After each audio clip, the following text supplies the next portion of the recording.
entre en cohérence avec les politiques publiques menées par la métropole de Lyon depuis des années.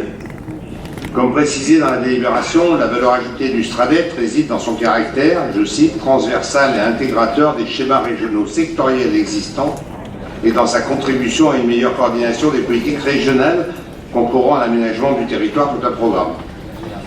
La métropole de Lyon, de par ses compétences, mène des politiques transversales à travers les différents schémas et plans qu'elle porte, afin d'assurer un développement équilibré de nos territoires au service de ses habitants.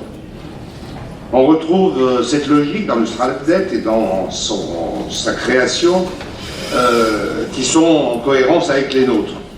En effet, la métropole soutient l'aménagement durable des territoires avec la promotion du modèle multipolaire à l'échelle régionale, notamment à travers le schéma de cohérence territoriale de SCOT, de l'agglomération lyonnaise, l'interscot de l'aire métropolitaine de Lyon-Saint-Étienne et le plan local de l'urbanisme et de l'habitat, PLUH, approuvé dernièrement en mai 2019.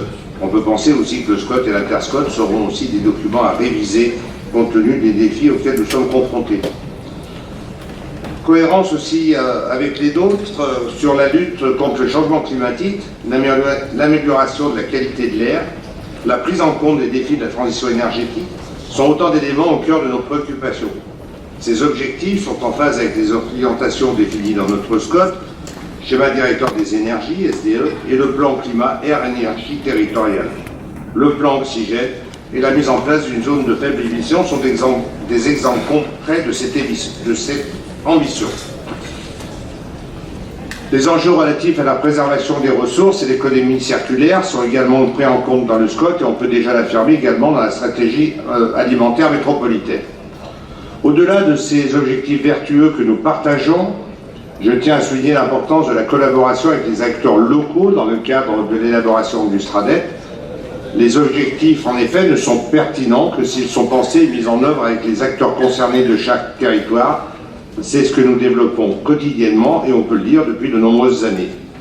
La participation de la métropole de Lyon à cette phase d'élaboration nous a permis d'affirmer une position différente sur certains points qu'il était nécessaire d'exprimer, comme notamment le manque de précision, et cela a été dit, des modalités de gouvernance, pilotage et de partenariat entre la région et les collectivités acteurs du territoire, ou encore le manque de précision sur les moyens que la région pourrait apporter aux acteurs locaux en question dans la mise en œuvre des projets, et simplement sur le volet de l'énergie et de la transition énergétique. Je rappelle que notre SDE, pour sa crédibilité, a d'abord défini des moyens des actions et ensuite a défini des objectifs et aussi a mis des moyens financiers, a commencé à évaluer les moyens financiers et humains pour qu'effectivement ce document soit crédible.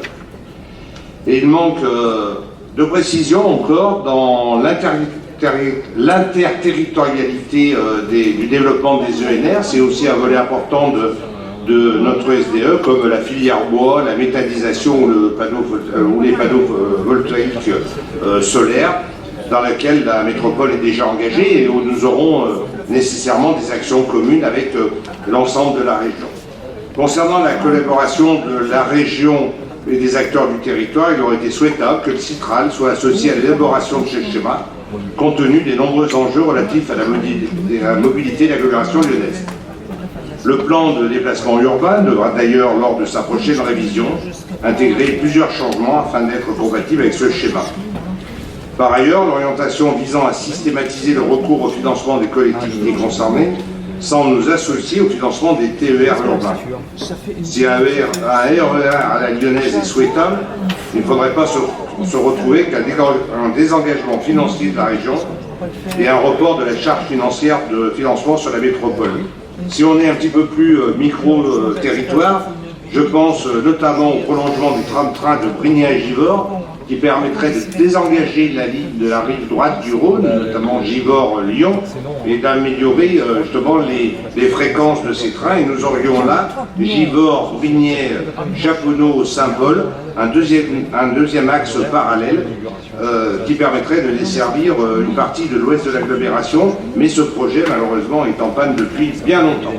Le Citral a par ailleurs déjà saisi la région pour l'étude et la mise en œuvre d'une tarification intégrée sur le périmètre TCL qui permettrait aux usagers d'utiliser le TER au sein de l'agglomération sans surcoût, en complément aux substitutions de l'offre de transports urbains.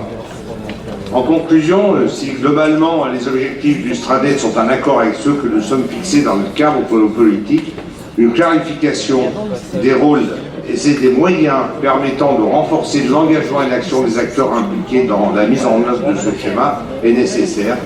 Notre groupe prend acte du Stradet et votera favorablement ce rapport avec l'ensemble des réserves qu'il comporte.